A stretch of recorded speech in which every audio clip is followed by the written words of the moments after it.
नाथ बंधुगण धनुराशि धनुराशि 2026 फेब्रुआरी निश्चित भाव में आम धनुराशि बरणी कथा जाना स्वास्थ्य संपत्ति धन केमिति कौन कटिब निश्चित भाव आम आलोचना करवा आज से धनुराशि विषय प्रथमतः मुझे आपण मानक धनुराशि गोचर गोचर होता कुंडली देखी तापर आपण मानक बुझेबी धनुराशि परिस्थिति। धनुराशि बहुत साहसी होती विचक्षण बुद्धि सहित धनुराशि बहुत आध्यात्मिक क्षेत्र में नाम अर्जन कर बहुत सुनाम अर्जन कर धनुराशि देखो आपण प्रथम धनुराशि कुंडली देखा धनुराशि सूर्य और मंगल मित्र ग्रह सेकेंड घर एवं अर्थ घर विराजमान तत्सहित पराक्रम भाव बुध बुध जी पराक्रमी भाव शुक्र साथी एवं राहु साथ ये जो energy second house third house energy तत्सहित आम जदि आउ गोटे बेस्ट एनर्जी कथा आलोचना करवा शनिदेव एनर्जी फोर्थ हाउस रे अर्थात खुशी कारक से घरे शनिदेव बसी 12तम राशि अर्थात मीन राशि समस्ते जानते यहपरी भाव सर्वोपरि भाव देखा गले गोटे सुंदर कुंडली सुंदर गोचरित कुंडली निश्चित भाव धनुराशि तो धनुराशि कथा जब आम आलोचना करवा लग्न भाव कथा आलोचना करवा देखु लग्न भाव होती आपन निजे केमिति कौन आपणकर रहस्य यही मसरे आप स्वास्थ्य कथा आम आलोचना करवा निज कथार स्वास्थ्य निश्चित भाव ये जो मसरे जेहेतु षष्ठ घरे आपणकर द्वितीयतम राशि वृष राशि अर्थात देखो शुक्र साथ राहु थी हेतु आप किसी समय खुशी किसी समय दुख अनुभव करेंगे तत्सहित बृहस्पति आपणकर जेहेतु सप्तम भाव में बृहस्पति अच्छा तो आपण मानक सी दृष्टि मूल त्रिकोण राशि अच्छा निश्चित भाव दृष्टि गोचर बहुत भल जगह को हम तो तात्पर्य हूँ धनुराशि यही मसरे आपण मैंने निश्चित भाव चिंताग्रत रहिबे तत्सहित आपण मैंने परोपकार काम करने चेष्टा करेंगे निश्चित भाव में जहाँ जना पड़ुची सेवा जनित मनोभाव आपणकर आसो केतु आपणकर नवम भाव में तो निश्चित भाव में आपन को सेवा अन्यर हेल्प करने निश्चित भाव में यही मसरे जहाँ देखा आपणकर कर्मक्षेत्र कथा आलोचना करवा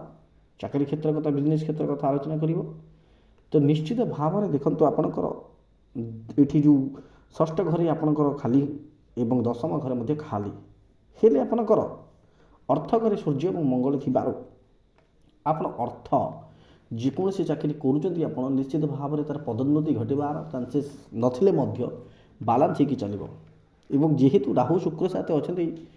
झगड़ा एवं किसी ना किसी एमती किसी घटना घटीपारे जो घटना आपको दुख दे पारे जो मुहूर्त में आप जान नी कि गोटे घटना घट पर मुहूर्त में आपको कष्ट दे पारे जेहेतु शनिदेव चतुर्थ घरे मध्य अच्छा निश्चित भाव में परिवार जनित कलह परिवार जनित दुख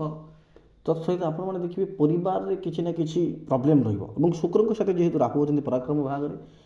तो झगड़ा ठू बंचिकी रहा आवश्यक शुक्र आपन को बहुत टाइम रे हेल्प करेंगे किंतु आपको झगड़ारू यही सब जिन बंची रहा आवश्यक बिल्कुल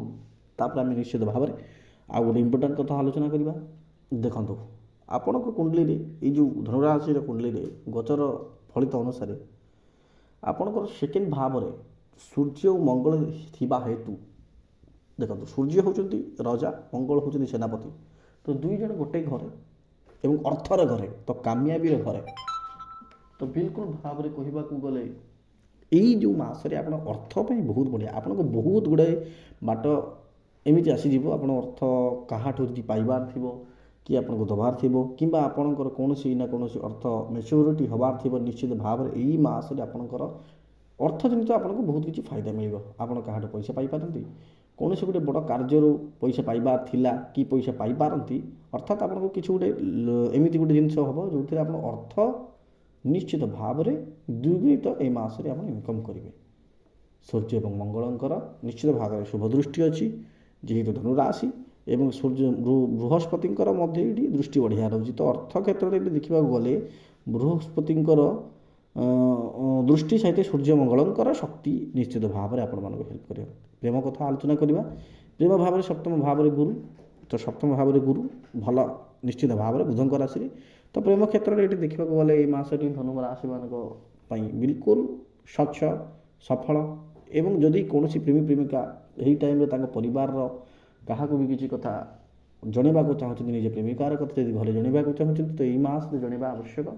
ବୃହସ୍ପତିଙ୍କର ଯେହେତୁ ଏଇଠି ଭଲ ଉଚ୍ଚ ଅବସ୍ଥାରେ ଅଛନ୍ତି ତ ନିଶ୍ଚିତ ଭାବରେ ଏଇଟା ଫାଇଦା। ଆଉ ହଁ ଗୋଟେ ବହୁତ ଇମ୍ପୋର୍ଟାଣ୍ଟ କଥା, ଆପଣ ନିଶ୍ଚିତ ଭାବରେ କୌଣସି ନା କୌଣସି ଜାଗାରୁ ରେସ୍ପେକ୍ଟ ପାଇବେ, ସମ୍ମାନ ପାଇବେ। ଏବଂ ଆପଣମାନେ ସମ୍ମାନ ପାଇବା ସହିତ ଆପଣ କିଛି ନା କିଛି ଏମିତି କାର୍ଯ୍ୟ କରିବେ ଯେଉଁଟା ଆପଣଙ୍କ ଲାଇଫ୍ର ଆଗକୁ କାମରେ ଆସିବ। ପ୍ରଥମତଃ କହିସାରିଛି, ସ୍ୱାସ୍ଥ୍ୟ ସମ୍ବନ୍ଧରେ ଦେଖିବାକୁ ଗଲେ ଚିନ୍ତା ରହିବ ଆପଣମାନଙ୍କର, ଟିକେ ମୁଣ୍ଡ ଚଗଲାମି ଏବଂ ମୁଣ୍ଡରେ ଅଯଥା ଯେଉଁ କଥା ଗୁଡ଼ାକ ଆପଣଙ୍କୁ କେବେ ଫାଇଦା ଦେବନି, ଏଇସବୁ କଥା ଆପଣଙ୍କ ଯାହା ଗୋଚର ଚକ୍ରରେ ଜଣାପଡ଼ୁଛି। ଆପଣ ଆଧ୍ୟାତ୍ମିକତା ହେଇଯିବ, ଆପଣଙ୍କର ଭାଗ୍ୟକୁ ଆଧ୍ୟାତ୍ମିକତା କ୍ଷେତ୍ରରେ ଦେଖିବେ ବହୁତ କନେକ୍ଟ ରହିବ। ଯେଉଁଠି ଆପଣ ଯିବେ ରେସ୍ପେକ୍ଟ ତ ପାଇବେ, ଆପଣ ନିଶ୍ଚିତ ଭାବରେ ଯେଉଁଠି ଯିବେ ଯେକୌଣସି କାର୍ଯ୍ୟ କରିବେ ବହୁତ ସମ୍ମାନ ପାଇବେ। କିନ୍ତୁ ସମ୍ମାନ ସାଥିରେ ଆପଣମାନେ ସହଯୋଗର ହାତ ମଧ୍ୟ ବଢ଼ାଇବେ। ତ ଯାହାଦ୍ୱାରା ଏଇଟା ଗୋଟେ ମଲ୍ଟିପଲ୍ ହେଇକି ଆପଣଙ୍କୁ ଗୋଟେ ଆଚିଭ୍ ବିଲକୁଲ ଏମିତି ଗୋଟେ ଜାଗାରେ ପହଞ୍ଚାଇବ ଯେଉଁଠି ଆପଣ ଲାଇଫ୍ ଟାଇମ୍ ପାଇଁ ରେସ୍ପେକ୍ଟ ପାଇବେ। ଅର୍ଥାତ୍ ଏଇ ମାସରେ ଆପଣମାନଙ୍କୁ ବହୁତ କିଛି ସୁଯୋଗ ମିଳିବ। ସେଇ ସୁଯୋଗ ଗୁଡ଼ାକ ହାତଛଡ଼ା ନିଶ୍ଚିତ ଭାବରେ କରିବା କଥା ନୁହଁ। ତାପରେ ପ୍ରଥମରୁ କହିଛି ଯେମିତି ଝଗଡ଼ା, କାହାଠୁ ବି ଝଗଡ଼ା ଏମିତି ନ ହେଉ। ଅର୍ଥ ପାଇଁ ଆପଣ କାହା ସହିତ ଝଗଡ଼ା ନ କରିପାରନ୍ତି, କିନ୍ତୁ ଆପଣଙ୍କର ଗୋଟେ ଏମିତି ପ୍ରୋବ୍ଲେମ୍ ରହିବ। ରାହୁ ଯେହେତୁ ହେଉଛନ୍ତି ବୁଧ ଏବଂ ଶୁକ୍ରଙ୍କ ସାଥିରେ, କେବେ କେବେ ଏମିତି ଛୋଟ ମୋଟ ଝଗଡ଼ା ହୋଇପାରେ ଯେଉଁ ଝଗଡ଼ା ଆପଣଙ୍କୁ ପ୍ରୋବ୍ଲେମ୍ରେ ପକାଇପାରେ। ତ ଦେଖିବାକୁ ଗଲେ ଧନୁରାଶି ଏ ମାସରେ ନିଶ୍ଚିତ ଭାବରେ ବହୁତ ବଢ଼ିଆ। ରାହୁଙ୍କର ଶୁକ୍ର ସାଥ ରହିଥିବାରୁ ଟିକେ ପ୍ରୋବ୍ଲେମ୍ ଏଇଠି ଦେଖାଯାଉଛି। ସ୍ୱାମୀ ସ୍ତ୍ରୀଙ୍କ ମଧ୍ୟରେ ବେଳେ ବେଳେ ଝଗଡ଼ା ଛୋଟ ମୋଟ ହୋଇପାରେ। ତ ନିଶ୍ଚିତ ଭାବରେ ମହାଦେବଙ୍କର ନାମ ଜପନ୍ତୁ, ଗଣେଶଙ୍କୁ ନିଶ୍ଚିତ ଭାବରେ ଜପନ୍ତୁ ଏବଂ ହନୁମାନ ଚାଳିଶା ପାଠ କରନ୍ତୁ। ଏବଂ ନିଜର ଆକ୍ୟୁରେଟ୍ କୁଣ୍ଡଲି ପାଇଁ ଯେଉଁ ସ୍କ୍ରିନ୍ରେ ନମ୍ବର ଦିଆଯାଇଛି କଣ୍ଟାକ୍ଟ କରନ୍ତୁ। ଜୟ ଜଗନ୍ନାଥ।